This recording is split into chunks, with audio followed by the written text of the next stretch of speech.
আমাদের বর্তমান সময়ে অল্প বয়স্ক থেকে প্রাপ্তবয়স্ক সকল মানুষই ভুলে গিয়েছেন আগেকার যুগে চিরতার উপকারিতার কথা।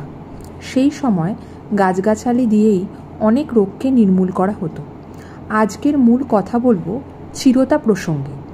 কৃমি তাড়াতে চিরতা খুব কার্যকরী। প্রত্যেক দিন সকালে চিরতা ভিজিয়ে সকালে খালি পেটে সেই জলটা খেলে মলের সাথে কৃমি বেরিয়ে আসে। টাইফয়েড হলে চিরতার ভেজানো জল উপকারী। পিত্তজনিত কারণে শরীর গরম হলে চিরতা ভেজানো জল খান। রক্ত দূষিত হওয়ার কারণে ব্রণ, চুলকানি ইত্যাদি বিভিন্ন চর্মরোগ হয়। প্রত্যেক দিন সকালে মিছরির সঙ্গে চিরতা ভেজানো জল খাবেন। শ্বাসকষ্ট ও কফজনিত সমস্যায় চিরতার জল খুব উপকারী। চিরতা ভেজানো জল লিভারজনিত সমস্যায় খুবই কার্যকরী।